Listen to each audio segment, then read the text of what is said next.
ദേവികുളങ്ങര പഞ്ചായത്തിൻ്റെ നേതൃത്വത്തിൽ ജൂൺ 5 പരിസ്ഥിതി ദിനത്തിൽ ഹരിതസഭ സംഘടിപ്പിച്ചു. ഹരിതസഭ മുൻ ജില്ലാ പഞ്ചായത്ത് പ്രസിഡന്റ് ആർ നാസർ ഉദ്ഘാടനം ചെയ്തു. പഞ്ചായത്ത് പ്രസിഡന്റ് എസ് പവനനാഥൻ അധ്യക്ഷത വഹിച്ചു. Panchayat secretary V J Paul സ്വാഗതം പറഞ്ഞു. Assistant secretary S Sreekumar report അവതരിപ്പിച്ചു. വികസനകാര്യ സ്റ്റാൻഡിംഗ് കമ്മിറ്റി ചെയർപേഴ്സൺ രേഖ, ആരോഗ്യ വിദ്യാഭ്യാസ standing committee chairperson Chithralekha, Shyama Venu, Leena, Rajani Biju, കൃഷി ഓഫീസർ എബി ബാബു, HI ജയകിഷൻ തുടങ്ങിയവർ സംസാരിച്ചു. ഹരിതകർമ്മസേനയുടെ നേതൃത്വത്തിൽ കഴിഞ്ഞ 3.5 മാസക്കാലത്തെ പ്രവർത്തനം, അതിൻ്റെ ഫലമായി ദേവികുളങ്ങര പഞ്ചായത്ത് മാലിന്യമുക്ത പഞ്ചായത്താക്കുന്നതിന് വേണ്ടിയുള്ള പ്രവർത്തനം വിപുലമായി നടക്കുകയാണ്.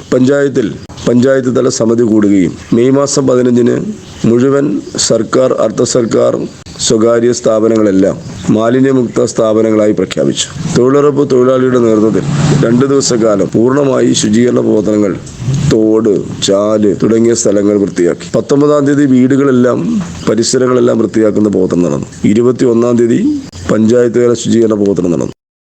പൂർണ്ണമായും മാലിന്യമുക്ത പ്രവർത്തനത്തിൻ്റെ ഭാഗമായുള്ള വലിയ തോതിലുള്ള പ്രവർത്തനങ്ങളാണ് ദേവികുളങ്ങര പഞ്ചായത്തിൽ നടന്നു വരുന്നത്. പരിസ്ഥിതി ദിനത്തോടനുബന്ധിച്ച് 1-ാം ഘട്ട പ്രവർത്തനം അവസാനിച്ചു. ദേവികുളങ്ങര പഞ്ചായത്ത് പൂർണ്ണമായും മാലിന്യമുക്തമാക്കുന്നതിന് വേണ്ടിയുള്ള പ്രഖ്യാപനമാണ് 2-ാം ഘട്ട പ്രവർത്തനവുമായി ബന്ധപ്പെട്ടുകൊണ്ട് ദേവികുളങ്ങര പഞ്ചായത്ത് നടത്തിവരുന്നത്. ഹരിതകർമ്മസേനയോടൊപ്പം തന്നെ തൊഴിലുറപ്പ് തൊഴിലാളികൾ, കുടുംബശ്രീ, ആശാവർക്കർമാർ, അംഗനവാടി വർക്കേഴ്സ് എല്ലാവരും ഈ പ്രവർത്തനങ്ങളിൽ മുഖ്യ പങ്കാളികളാക്കുകയാണ്. വിദ്യാർത്ഥികൾ സജീവമായ പങ്കാളിത്തത്തിലേക്ക് വന്നിട്ടുണ്ട്. അങ്ങനെ നാനാ മേഖലകളിലും ഉള്ള എല്ലാവരുടെയും പങ്കാളിത്തത്തോടെയാണ് ദേവികുളങ്ങര പഞ്ചായത്തിൽ മാലിന്യമുക്ത പ്രവർത്തനം നടക്കുന്നത്. പൂർണ്ണമായും മാലിന്യമുക്തം ആക്കുമെന്നുള്ള പ്രഖ്യാപനത്തോടു കൂടി ദേവികുളങ്ങര പഞ്ചായത്തിലെ ഹരിതസഭ അവസാനിക്കുകയുണ്ടായി.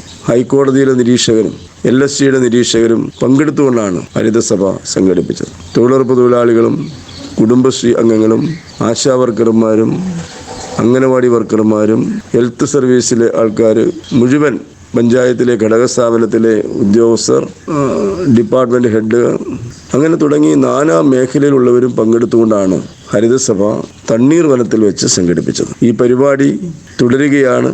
എല്ലാവരുടെയും സഹകരണം പഞ്ചായത്ത് പ്രതീക്ഷിക്കുകയാണ്.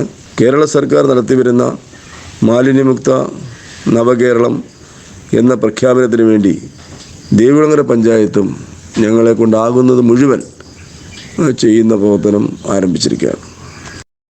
നേരറിവിൻ്റെ വർത്തമാനകാലത്തിൻ്റെ ശബ്ദം, കേരള പഞ്ചായത്ത് വാർത്താ ചാനൽ ജനങ്ങളിലെ.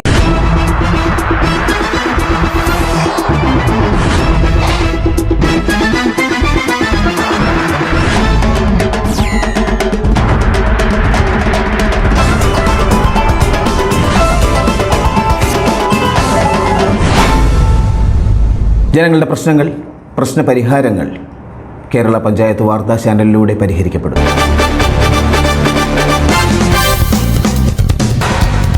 തദ്ദേശ സ്വയംഭരണ സ്ഥാപനങ്ങളിൽ നിന്നും അറിയേണ്ടതും ചെയ്യേണ്ടതുമായ കാര്യങ്ങൾ, അറിയിപ്പുകൾ, വാർത്തകൾ തത്സമയം ജനങ്ങളിലേക്ക്.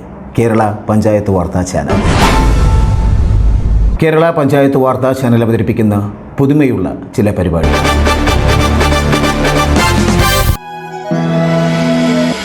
പുതുപുലരി. എല്ലാ മേഖലയിലുമുള്ള പുതിയ രീതികൾ, പുതിയ സംരംഭങ്ങൾ, പുതിയ പദ്ധതികൾ നേരിട്ടറിയാനുള്ള ഒരു പരിപാടി, പുതുപുലരി.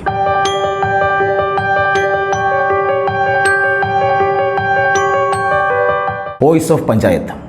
വാർത്തകൾ അതാത് തദ്ദേശ സ്വയംഭരണ സ്ഥാപനങ്ങളുടെ സെക്രട്ടറി, പ്രസിഡന്റ് തുടങ്ങി ജനപ്രതിനിധികൾ വരെ അവരവരുടെ പഞ്ചായത്ത് വാർത്തകൾ വായിക്കുകയും അത് വോയിസ് ഓഫ് പഞ്ചായത്ത് വഴി ജനങ്ങളിലേക്ക് എത്തിക്കുകയും ചെയ്യുന്നു.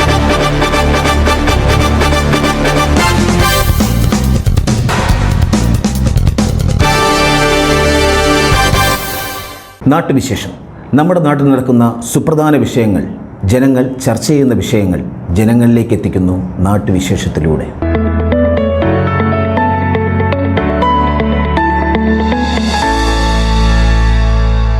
ജനനായകർ.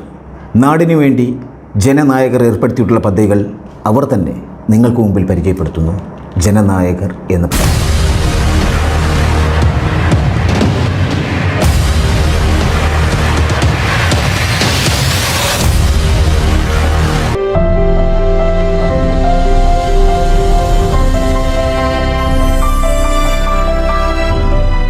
രാഷ്ട്രീയ കാരണങ്ങളാലുള്ള പ്രതിസന്ധികളാണ്.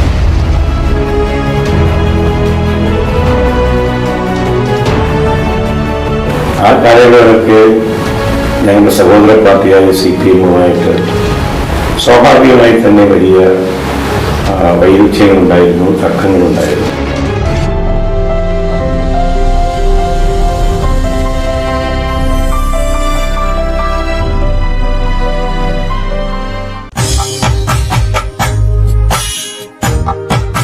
ഉയിരുണർവ് കേരളത്തിലെ നാടൻപാട്ട് കലാസ്നേഹികൾക്ക് ഒരു സുവർണാവസരം. നാടൻ പാട്ടുകളുടെയും കലാരൂപങ്ങളുടെയും വേറിട്ടൊരു മത്സരവേദി ഉയിരുണർവ്. ഉയിരുണർവിൽ പങ്കെടുക്കുന്നതിനായി നിങ്ങൾ ചെയ്യേണ്ടത് ഇത്രമാത്രം. പങ്കെടുക്കാൻ ആഗ്രഹിക്കുന്ന ടീം അംഗങ്ങളുടെ വിശദമായ ബയോഡേറ്റ ഞങ്ങൾക്ക് അയയ്ക്കുക.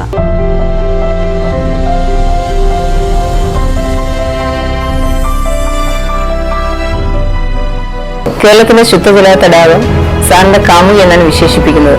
എൻ്റെ പ്രധാനപ്പെട്ട പ്രവർത്തനങ്ങളിൽ ഒന്നാണ് ശുദ്ധജല തടാകം സംരക്ഷിക്കുക എന്നത്.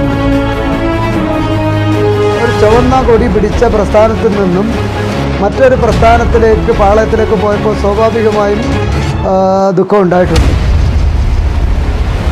ഞാൻ മനസ്സിലാഗ്രഹിക്കുന്ന ഒരു സംരക്ഷണം നടന്നുകൊണ്ടെന്ന് ചോദിച്ചാൽ